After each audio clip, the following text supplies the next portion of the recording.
creator of the ShuckerPaddy oyster knife and gear. He's here to impart some important tips and techniques about how to incorporate a successful oyster program into your business, along with sponsor Cada Tequila. Okay, please welcome Patrick McMurray, aka ShuckerPaddy, to the stage. Hey everybody, nice to see you. Nice to see everybody. Thank you very much. If you're here to learn about oysters, this is what it's going to be. I'm going to talk about oysters a little bit, but it's more about the business. So hopefully if you're a restaurateur or a bartender or a server or anything, it's really talking about how to put oysters into a business perspective. Why should we put oysters into a business? Is it just because customers want them? It's surprising because I thought of this not a lot. I had an Irish bar and a downtown bar, Starfish. Starfish was my oyster bar. The Irish bar, I thought nobody's going to eat oysters in an Irish bar because it's an Irish bar. Eventually, over time, the impact is so huge it almost outsold what was going on downtown. We would do 500-600 a day on a Monday, Tuesday, Wednesday at the Irish bar.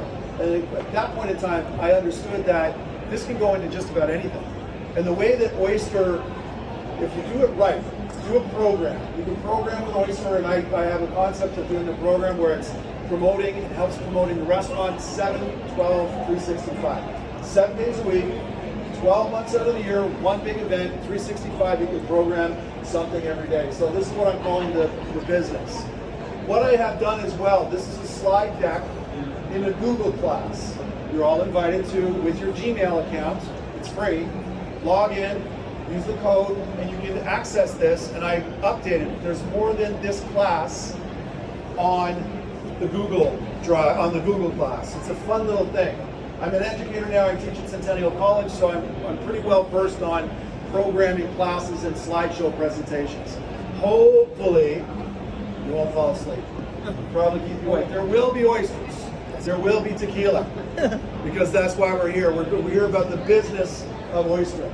So this is me. The oysters, we'll go through all of the sustainability, food in the business, why we want to talk about sustainability efforts on the tip of everyone's tongues, just like oysters. And the oysters is the most sustainable protein that is grown globally at this point in time. One ingredient can do 7 business models. You're not just a restaurant, you're not just a pub. Now you're a fishmonger. You have retail, you have the ability of doing retail. You can sell bottles of wine out your door. You can do the same thing with oysters. We've been doing that for 100 years. The fourth course, the way I consider oyster is not just appetizer, main, dessert. It's oyster, appetizer, main, dessert. Goes in with the cocktails and the drinks. We bundle it right at the beginning. In the kitchen, bevies and bivalves, knowledge is the key. So it's learning about the oyster, and it's not like I'm a rocket scientist, I'm a shucker scientist. That's it. I'm not the sharpest tool in the shed, I just hold them. I've been self-taught when it comes down to this type of thing as well, because there is no written class, which is next level what I'm working on. So this is who I am. I am world champion, Guinness Book of World Records oyster shucker, that's the ability. I wrote this book called The Oyster Companion 300 years ago in cuneiform form. No, it's actually written in English now, so it works that way.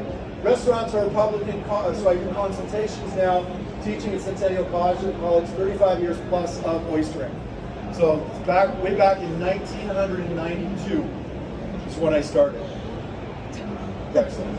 One of my favorite pictures of oysters here, last summer. This represents, and this is what oysters, how oysters grow. New shell growth is what you see on the outside. Well, we have 4 seasons of oysters, and we're going to go through that as well. Why oysters? It's the terroir. In the world of tequila and the flavors and wine, we talk about terroir. How the influence of the land influences the food and the drink. In the ocean, it's all about the mer, the ocean, the water. We have, and the flavor is imparted by 3 things. Species first, then it's the region, then it's the farmer. The farmer can change the area where the oyster is growing so it actually has a different finishing than it does when it starts. Woo, you were thirsty, bro. Seriously. And you're driving the steamroller. Nice. Oyster is always, it's a perpetually new thing. Every single day. I just went to the Masters. I spent 4 days there shucking 6,000 oysters. Every day Every hour of every day, it was a new thing. Oh, oysters are new, I've never had it before. Or, I've had it before, but I didn't like it. So if you know how to talk them through it, you can educate them and showcase them that it's a different thing. North Carolina, different flavor of oyster. Wonderful. You can get wicked green gill oysters at this time of year. Fantastic. And so you can have a great palette of different oysters. So it's always new. For fresh, for someone in your restaurant, always going to be something new. And that's exciting for people. It's old. We've been eating oyster for over 250,000 years. Before we were actually Homo sapien, we started eating oysters, shellfish along the shorelines. So it's always going to be there, and restaurant-wise, it's always been here, will always be there as well. So it's something that you're always going to get generational people. I've got 4 generations of people that came to my restaurant, Starfish. Great-grandchild to great-grandfather. Started with this one. It went through the generations that they kept oystering, making babies. It happens. So you're perpetually making your own customers then. It's always trending. Right now, seafood is trending. It's healthy. It's sustainable. I'm going to show you another one.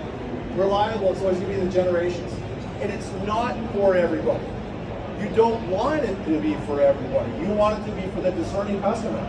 These customers, oyster customers, are very devout followers. Look at this one. Been chasing me for like 900 years as it is. It's bonkers, and we're still here.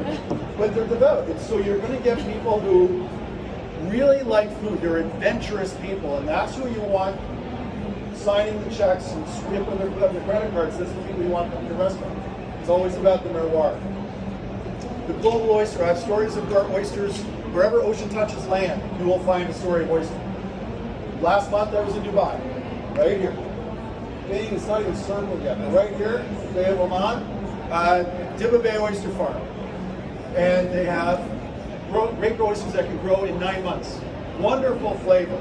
They get the seed stock from France, they bring it over, and away we go.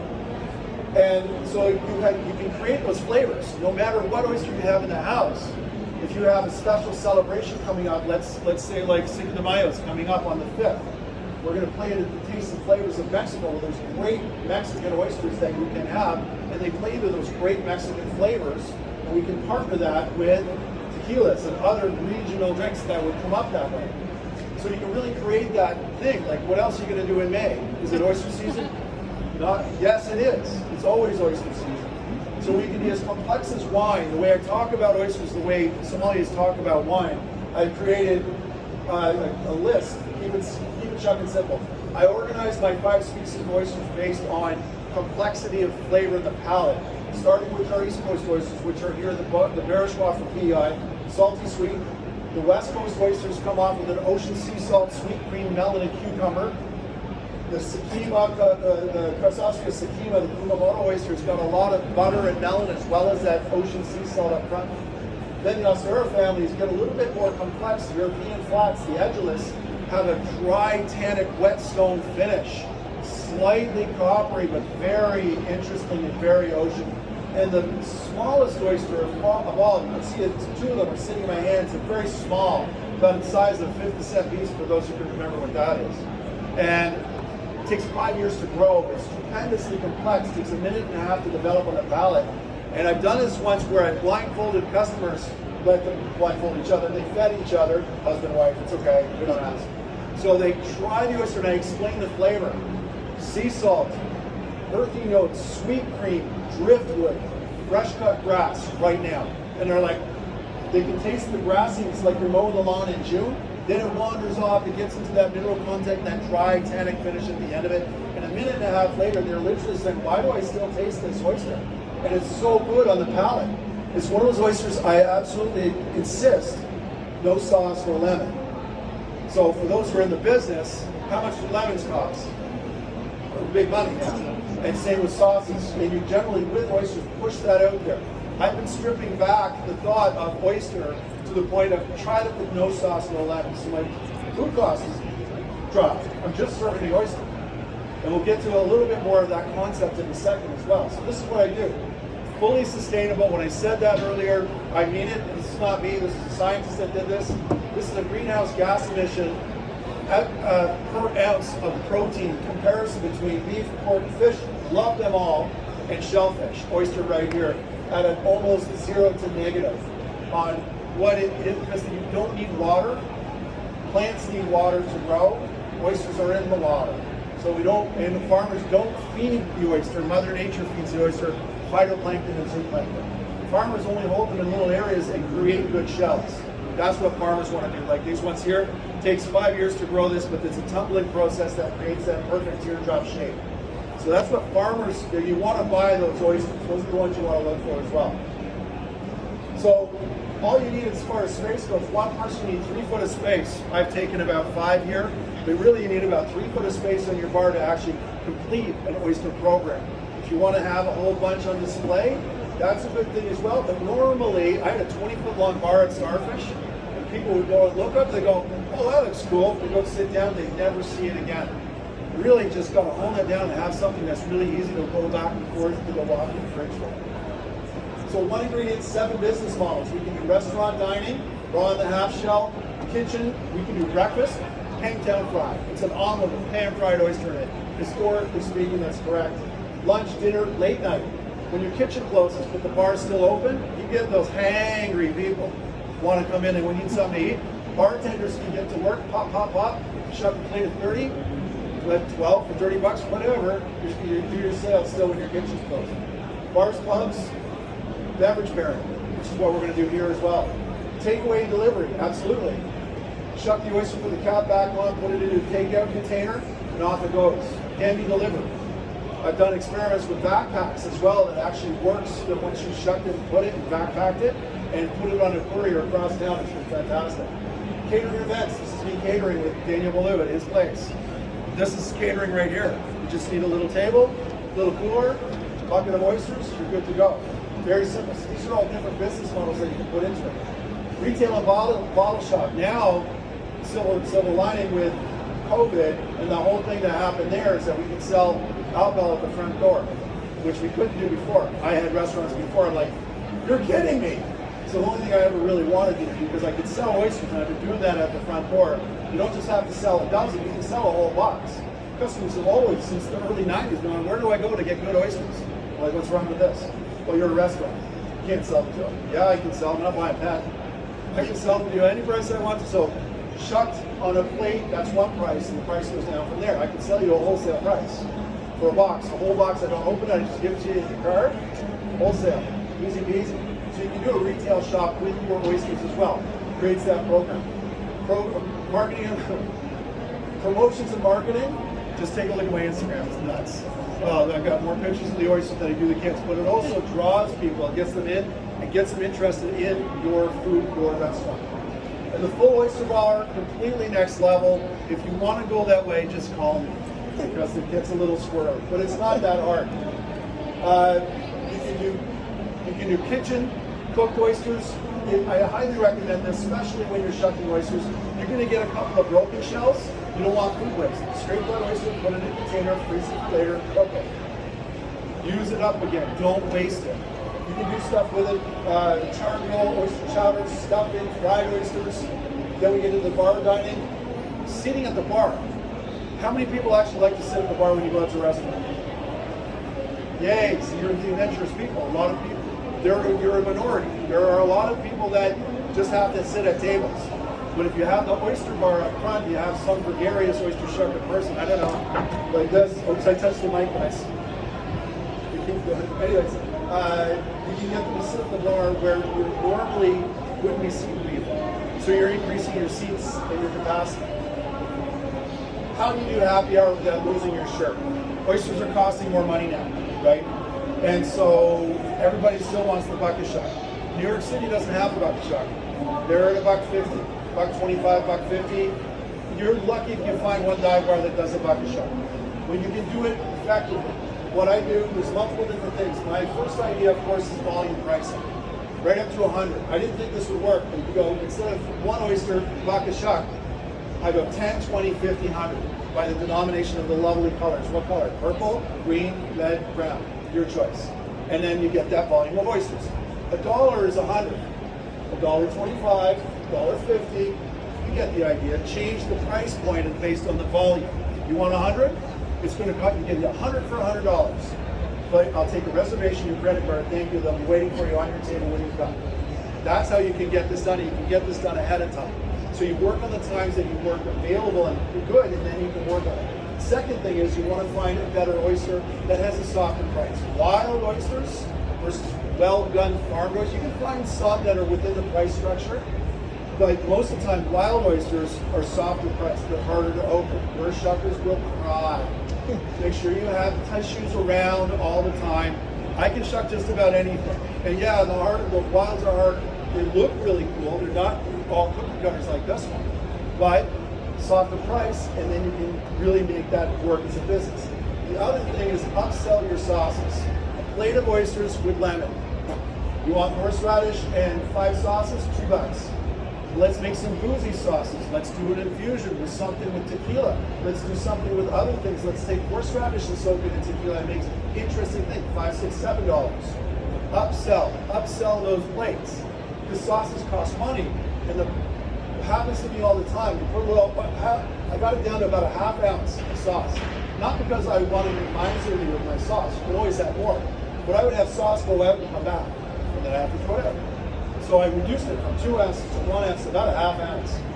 And still people go, oh, sauce. No, I don't want it, thanks. I'm like, don't play with it. And, customers are like that type of thing.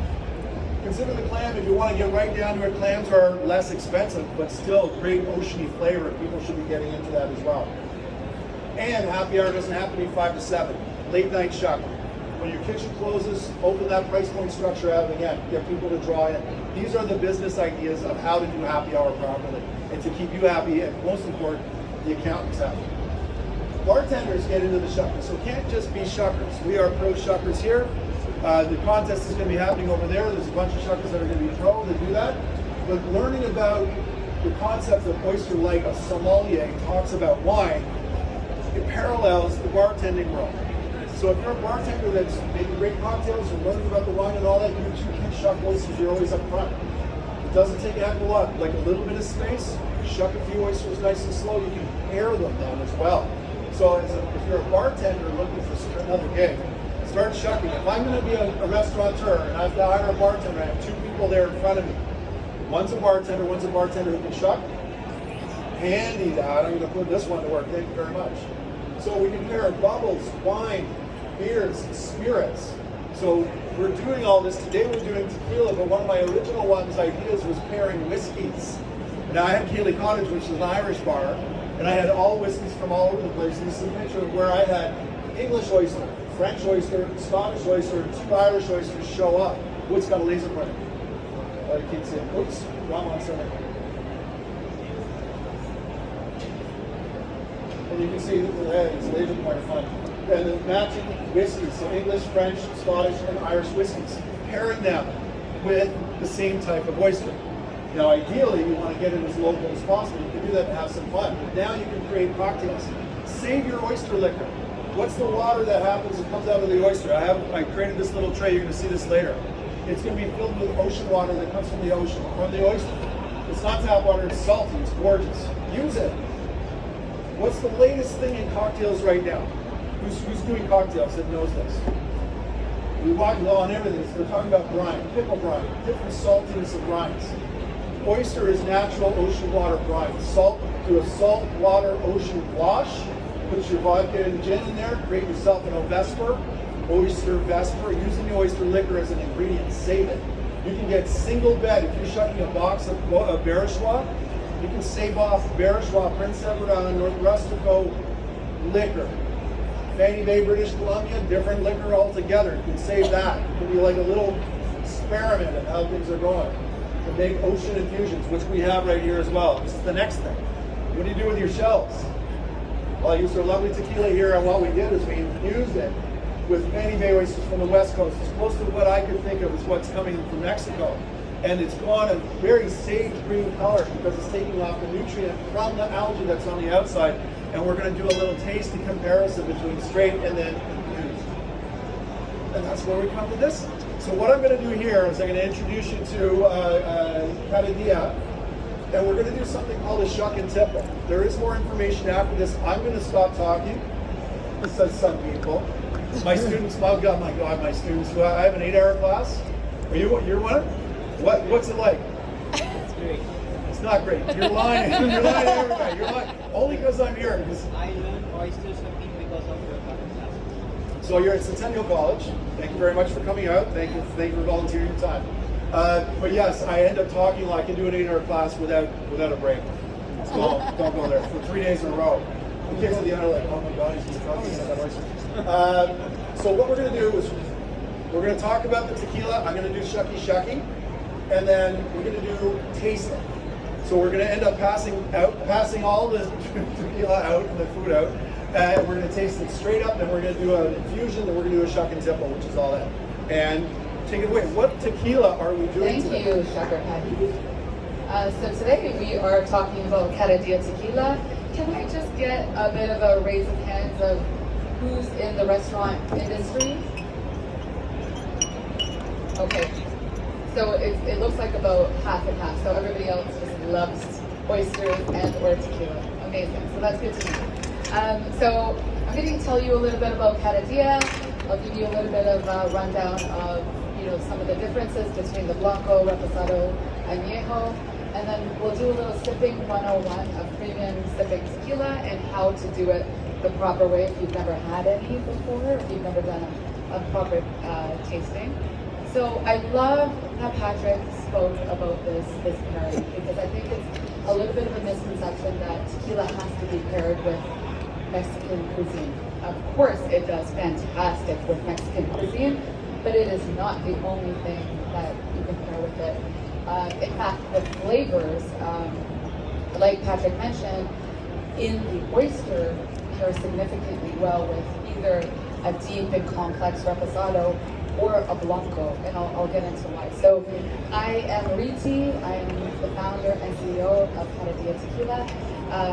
This brand really came to fruition through a funny story. My husband and I met over tequila at a bar here in Toronto 18 years ago, and it was really bad. How did you do that? Like seriously? No, I was not too. Drinking legal age. Okay. It was over tequila at a bar in Toronto, and it was very bad. But our journey really evolved through the years, through numerous trips to Mexico, just really understanding the good, bad, everything in between, and what contributes to the various profiles. And we fell in love with the spirit around tequila in Mexico, just learning how diverse and complex tequila could be. And most of us, our journey really started on tequila with salt and lime and bad tequila, but we did evolve, and then, as I guess a bit of a connoisseur, I was always looking for that elevated sipping tequila. That's not really what I was offered as a female. It was very much like that. Here's the fruity or sweet or not very good quality kind of cocktails or spirits, but I wanted a high quality tequila. So that's what we did, is we created that high quality sipping tequila at a very reasonable price point. So Cada tequila is primarily used for sipping, does really well in cocktails. There's three main expressions of tequila. Who here are tequila drinkers to begin with? Can I get a show of hands? Okay, amazing. Good, okay. A no here, but we might change you after today. Tequila, really the age of tequila primarily happens with the length of time the agave has been harvested. So ours, we use 8-year-old agave from the lowlands in Jalisco. And the difference between the lowlands and the highlands in Jalisco is significant. So you get a bit more earthier tones in the tequila from the lowlands. And by earthy, the most simplest way to understand what earthy means is it's almost like that classic tequila taste. So it's a bit of a bite. But we want you to have that bite. That is that true tequila taste. So we make our tequila in the town of Jalisco. So 8-year-old agave is our foundation, whereas some brands are using as young as 3-year-old agave.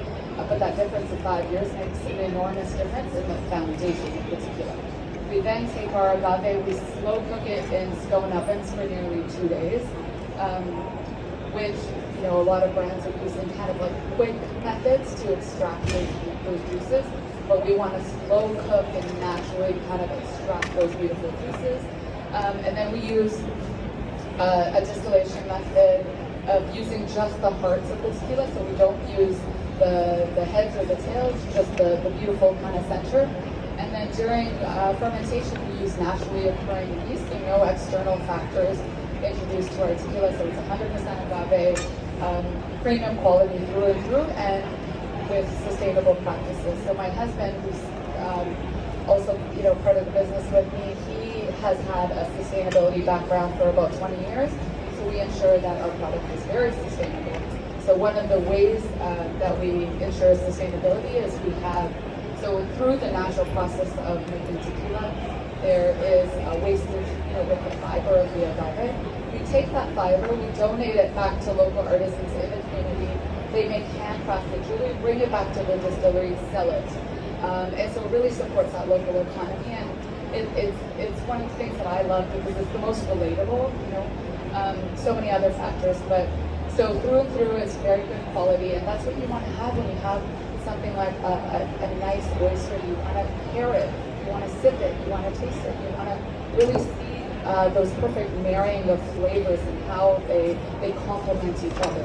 So a lot of it is in, through the tanginess of the oyster and then the saltiness and the citrus notes in the tequila, and just pairs really well together. So I think, are you ready? Oh yeah, I'm always ready. Okay. Look at that. Amazing. So the idea, of course, we got to get the pictures I of know, I everybody. feel like I need this goes. picture too. If it wasn't on Instagram, did it really happen? If a tree falls in, no, if a tree falls on Instagram, did it actually make a sound? Or does it? I don't know. Anyways, so what we're going to do, first off, I think we're going to do, we're going to hand out your tequila. Don't drink it yet. We're going to hand out your oyster. Don't eat it yet. Okay? So this is instantly what happens. They've done it all. So what I want you to do is, we've got little napkins for everyone. This is a Verishwa oyster coming out of Prince Edward Island. And here you go. I've just gone and fresh shucked them all. Anyone allergic to shellfish? Don't get me wrong. I've actually had people come into my restaurant. Hi, I'm deathly allergic to shellfish. What can you do for me at this time? I said, come with me to the front door. Bye. There's nothing I can do. There will be cross-contamination, but thank you very much. Oysters are grown out of North Rustico, Prince Edward Island. Napkins coming. North Rustico, of course, your hidey hole in the corner here. North Rustico, Prince Edward Island, which is a wonderful little spot. Wonderful nutrient density in the water.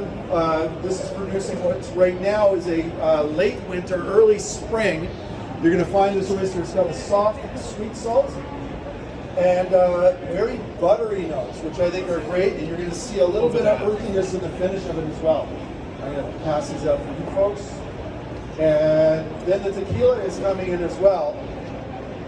So what we're going to do, oysters over there. One, oh yeah, you got one or two. Here we go, a couple of oysters. You're very welcome. So, first thing you're going to do is you're going to sip your tequila. And you're going to walk them through a taste. Okay? The next thing you're going to do is think about the tequila. She describes it. Sip about half of it. It's a sip. Not yet. Not yet. Look at you. I told you. Don't do it till she goes. So save a little bit because you're going to put that into the shell after you taste the oysters.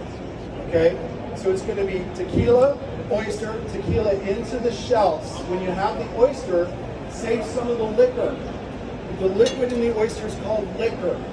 Oyster liquor. So save some of that. It's going to be salty sweet. So then it's going to marry with the tequila. You're going to see a different flavor profile when we're done. Okie dokie? So Vic, you ready? Okay, perfect. So that was a great setup. So before you start, there is some more tequila coming around. I know it seems like a little bit of a small sip there, but we'll make sure you have the adequate tequila that you need for the full experience. So I have more oysters afterwards as well. So you know who's ready. So So I want you to thoroughly enjoy this. So the first sip, assuming this is your first 40% alcohol of the day, and no one's judging you, whether it is or not, all I'm saying is the first sip is going to be a shocker to the palate. It's 40% alcohol. It's going to be a shocker. The second sip is going to be resetting your palate. The third sip is where you actually get the depth and complexity out of the tequila, and you get all of the aromas and everything that you need to taste out of it. So when you sip a premium tequila, what you want to do is take it at an angle, and like Patrick mentioned, when you say tequila, people just go right in because they're very excited. So you don't want to go into the middle of the glass. You want to tilt it because the 40% alcohol vapors evaporate through the middle. You don't want to do that. So you want to tilt it at a bit of an angle, take your nose to the tip of the glass, and just kind of go back and forth a little. Just notice the aroma. That nose is so good. Notice the differences in what you smell on both sides. And then when you sip it, you want to take a slight breath.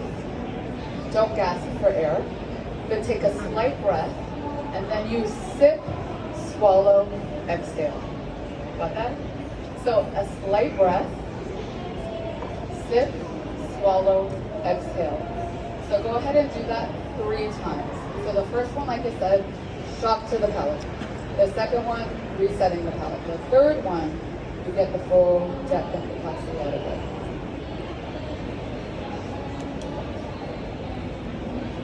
Don't forget to save a dribble for the oyster afterwards. And we can pour some more if you don't have enough. Oh, right on. Yeah. Even more. Yeah. So I'll have a pint.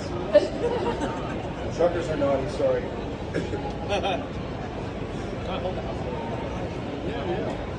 Anybody want to share some of the notes that you taste? So through our tequila making process, we wanted to ensure that you taste authentic tequila. It's been aged in barrel. I think I forgot to mention that. It's been aged in barrel for 8 months. What type of barrel is it? Is that So what? it's an oak whiskey Okay, barrel. so I get a little bit of oakiness The from char, it. and we char the barrel. And the earthiness is, Yeah. that's the agave. That's the cooked agave. So, Yeah. So that cooked agave that Patrick's mentioning, that is classic tequila flavor. So when somebody says, oh, it tastes like tequila, that's cooked agave. So the technical term for that is cooked agave. So that earthiness of the tequila is what makes oysters and tequila such a perfect marrying. And then also the tanginess, I think. Sorry. Well, we haven't tried it yet. So I like my oyster. Oh, you- I'm getting excited because it's actually doing so Okay. well on the palate.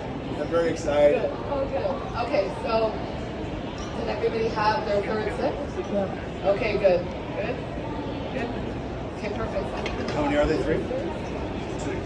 Careful, this is like a lot of water.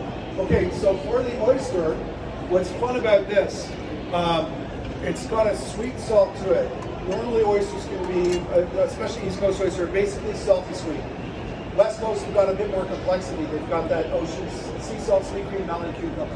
Today the Barichois is showing sweet salt, not very hot in the salt. But you're going to find it's very velvety and buttery with a really cool earthiness. And that earthiness, I'm thinking, dances really well with the tequila right now. And you do the same thing. You don't swallow the oyster, you chew your food. Mom always told me to chew my food, so I do what my mom says, as most good children will. If you're bad, if you're naughty, then you can do whatever you want. Chew your food, aerate like we were talking about, like Somalia talks about wine. Slide the oyster in, 2-bite chew, aerate through the mouth, breathe out through the nose. That earthiness really develops in the palate at that point in time, and then reminiscent of what you're having with the tequila really mixes nicely. So when you do the oyster, have that, try to save a little bit of oyster liquor afterwards, because when you take the next step, and I'll show you afterwards, is to take a little, so you eat the oyster, or I'll just do like this, right?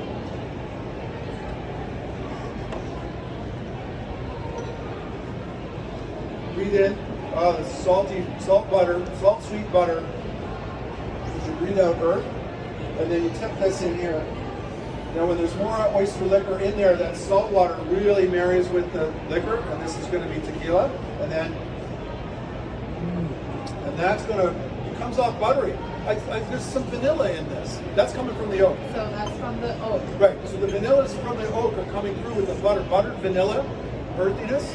And then do you taste a little bit of the citrus from the tequila? Yes. So There's that's just no- and citrus is naturally found in lowland tequilas. So it's citrus notes and then the peppery notes. Yep. And then so that's why the salt from the oysters Yeah. pairs very Yeah. well with the Salt peppery tops it. finish Yeah. of the tequila.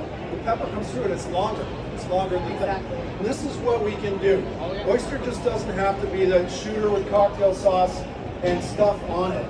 When you can have some quality tequila or other spirits that balances with it, with that knowledge base, you can now bundle those prices for your customers. Make it interesting, make it an experience that not a lot of people get to see. Absolutely, and we were talking about this earlier, that one of the experiences you can sell is maybe noticing the difference between Buena Blanco and the reposado and how they pair with the oyster. So, bundle your options and offerings, and everybody's looking for the experience. So that could be an amazing way to offer that additional experience to your customer. So Patrick's trying something else here. Oh, you'll notice this one huge. Okay, so what I've done here, 10 days ago, I took oyster shells from Benny Bay, British Columbia. They're very green on the outside. I infused them into the quesadilla. Cada, sorry. Cada. My pronunciation, I apologize. Cada. And it's turned a lovely sage green color because that's the algae on the outside. And that infusion of the flavor of ocean is really imparted on this one. So what you're going to do is you're going to enjoy your oyster, you enjoy your tequila, do all that. I'm going to keep blah, blah, blah.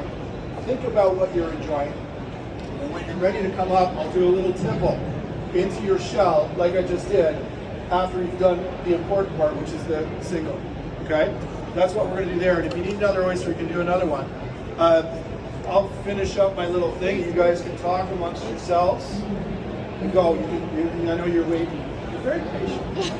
He's eaten 12 oysters already. He's actually chewing through the shell, and now he's eating the table. As it goes.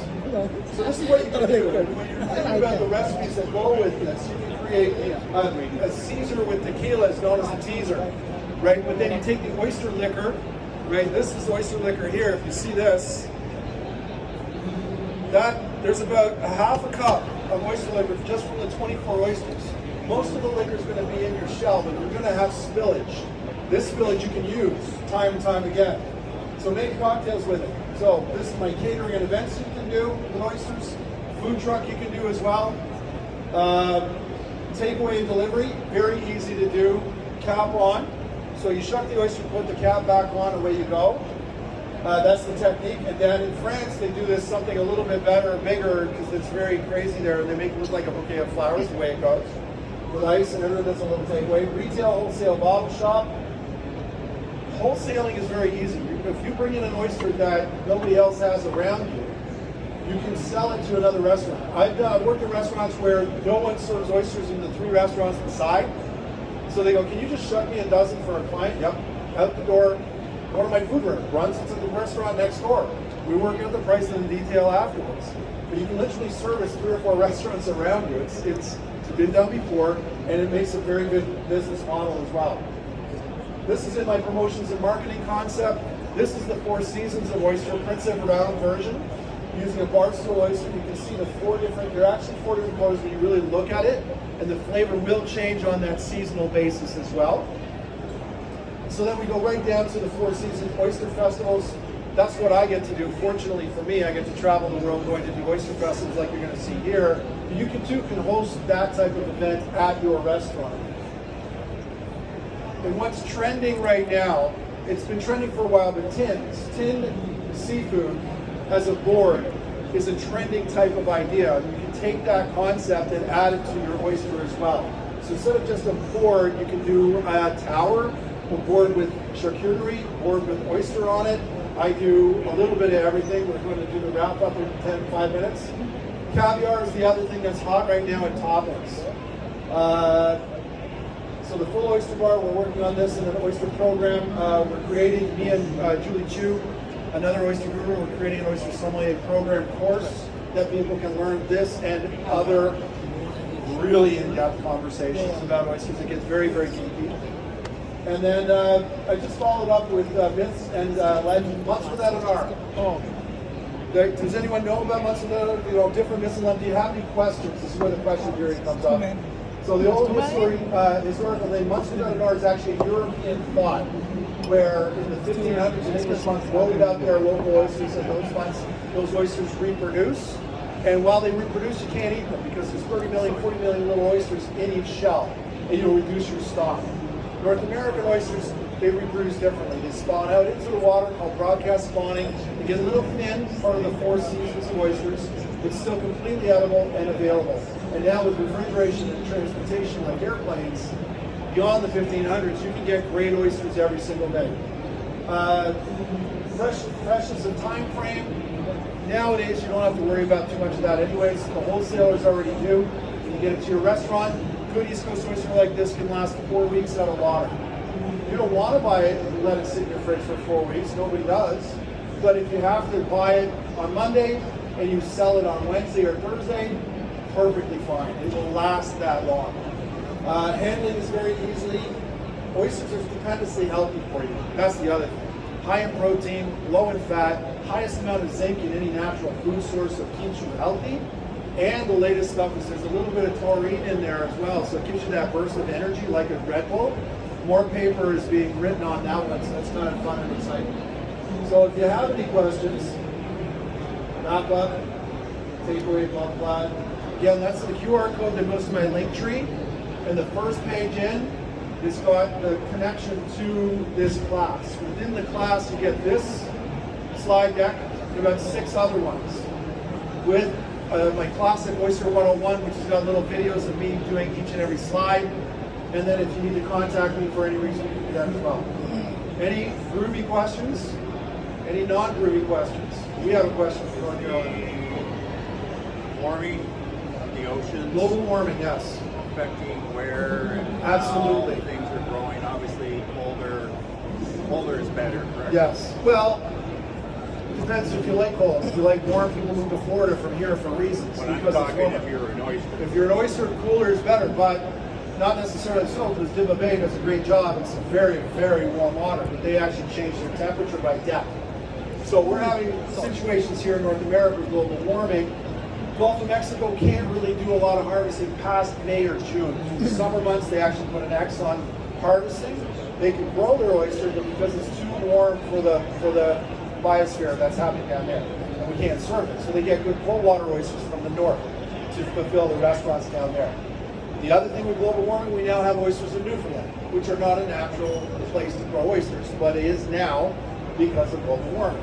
So that's happening globally, but oyster does two things. This, again, we spoke about the sustainability of oysters. They're filter feeders. They filter phytoplankton, zooplankton out of the water to create nice clear water for plant life to grow. Plant life equals most of the oxygen produced in the world by seaweeds. This is a carbon sequester. It's a carbon sink, oyster shell. Each and every one of them takes carbon out of the ocean, out of the atmosphere, into the ocean, into the shell, creates this. You take this, you use it, you put it back into the ocean, let little baby oysters grow on top of it. It stays in the system, it holds on to the carbon. Once you burn it or incinerate it or whatever, then it comes back into the system. It's good for compost as well. Farmers can do that. Chicken feed, Eggs Canada, it's like, can I have all your oysters? There's one of the chickens, create good hard eggshells. There's things you can do. Closed loop economy, you can do with your shells afterwards. Billion Oyster Project in New York City takes all the oysters and put it back into the ocean. That helps with the global warming. But with global warming, we haven't seen any effect yet of like the acid. I know some people stop your shellfish species are having a hard time. You won't see it. It just means our volume of oysters, we put out 1 million, we get 800,000. Because this 200,000 over here was affected by the warm water, the higher acidity that caused this to become brittle, and a predator came and ate it. Short answer. What are inland, the hospitality scene doing for their disposing of the shells? Great like question. we were talking about at the coast. What are inland oyster bars doing to do with their shells? Compost is the best that they can do. Here in Toronto, the most we can do, I used to at Starfish collect my shells and I would use them with the landscaper, and they would make nice gravel pathways for people who wanted to have them. Put it back into a system, using it in a way of using landscaping, not going to drive it all the way back to the coast. It's too much carbon at that point in time. So keep it here. Most oyster bars will do that or compost it. If they have composting in their local facility.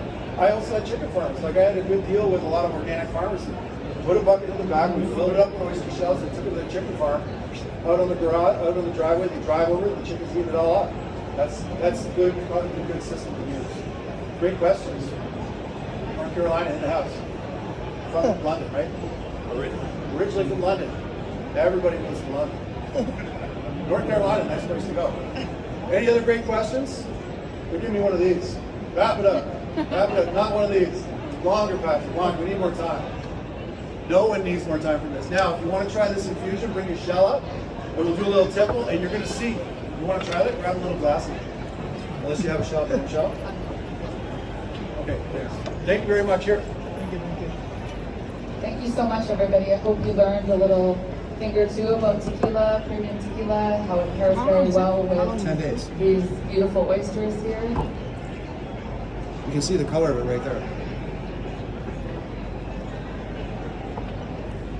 Not the greatest jar to pour. Drippy. You have to keep them on ice. Like, how do you serve them in the Oysters? Yeah. You can serve them, so usually I have this on ice in the fridge and stuff like that. Normally that tray there would have ice. That's a good way of serving. But at Keeling Cottage, my Irish bar, I did not have a great ice machine.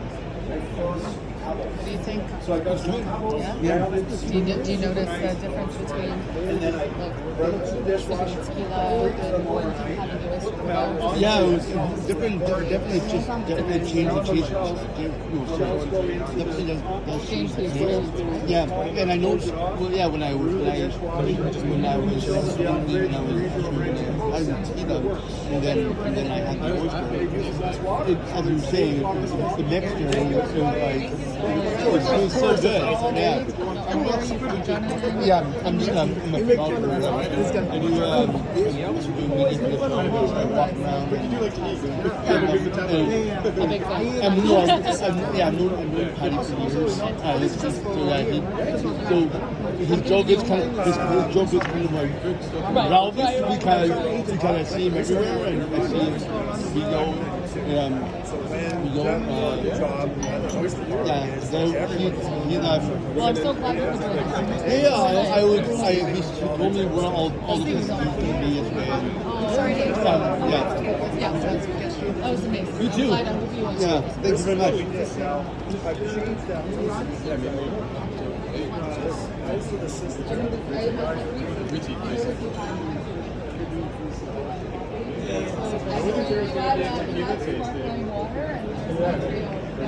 Isaac, nice to meet you. Yeah, that's really good. I like it. It's really the agave is really it's smoky and sweet.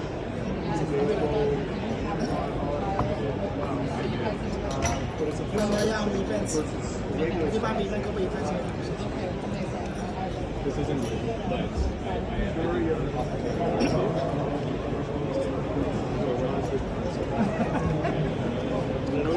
This is what I was serving I'm out also there. bartender. That's why I'm asking.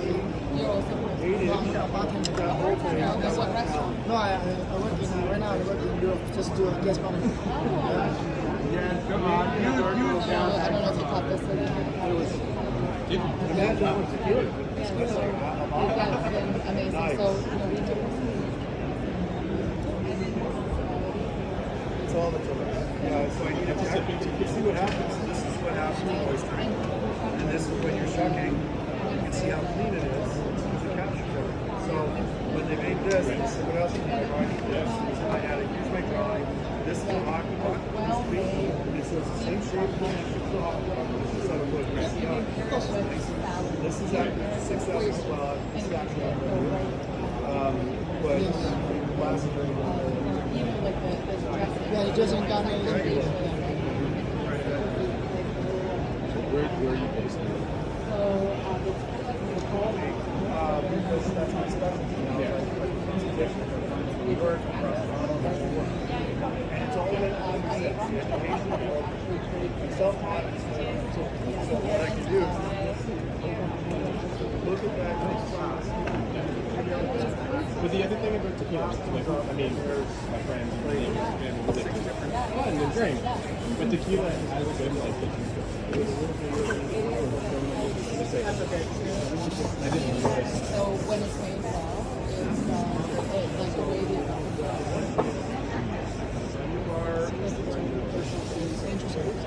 But then I noticed like everywhere that bartenders will always say like vodka is the easiest spirit to mix because you can mask it.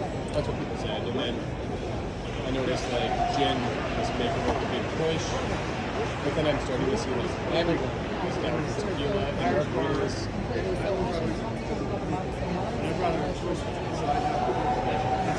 Spicy and margarita. Yeah.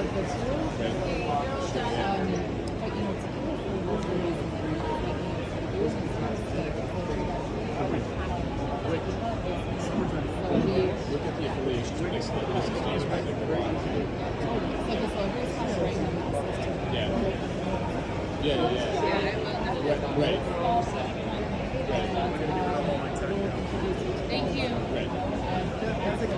Yes, sir. But it's really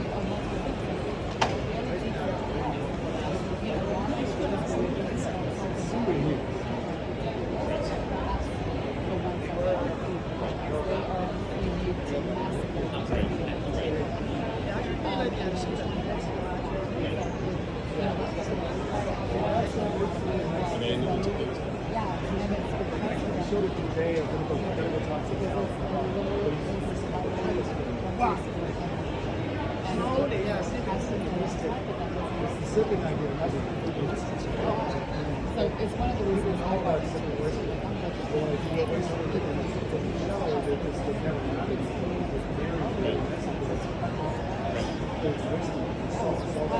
How are you? Sorry, I'm still So with this. you were happy to do No, this is great.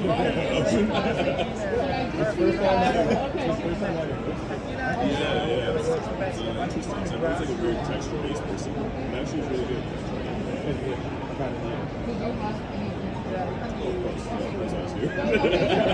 That was really good.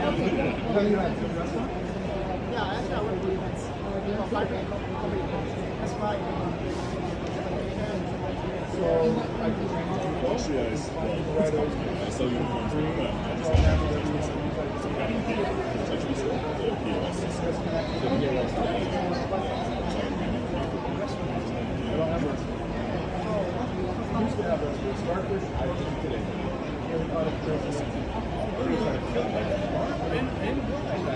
the Well, let me give you a card also. I did, and they were fantastic. So this is my So I did not hear what the I helped my friends. Now I travel a little bit more than I used to because I have That's why you do a technique for your update. That's right. Yeah, I was like thinking about that. Yeah. I show you what it could be, and then I'm working with a couple Irish bars that work really well, so I'll eventually get back to thanks every day. Would it be in like If people want to educate or don't want to do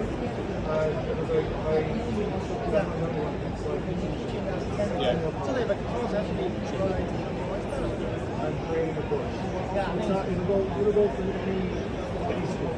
Like, there's not necessarily just not, I'm going to do it so you can start up as an online. This is a violation last year. We're going to do a small way You also see Josh Brown. Yeah, but Josh Brown, I actually think it's really good.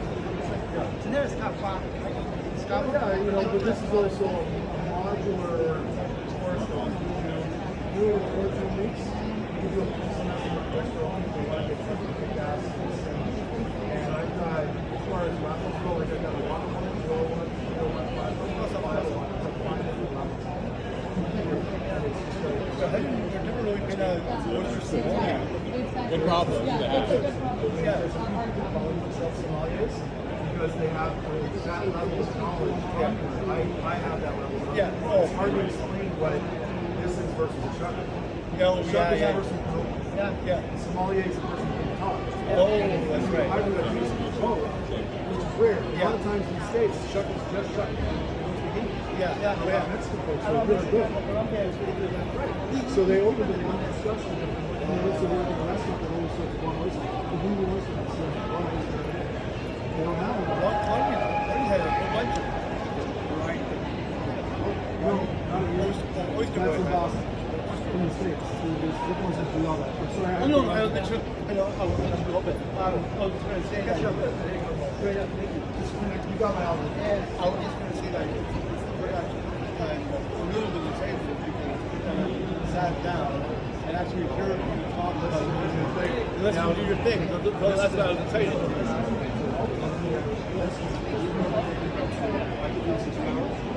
I mean, do a 2-hour conversation with added stories and added details.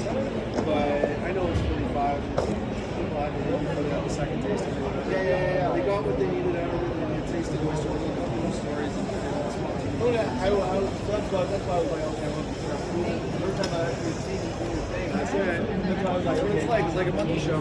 yeah. Cool, man. Forget it.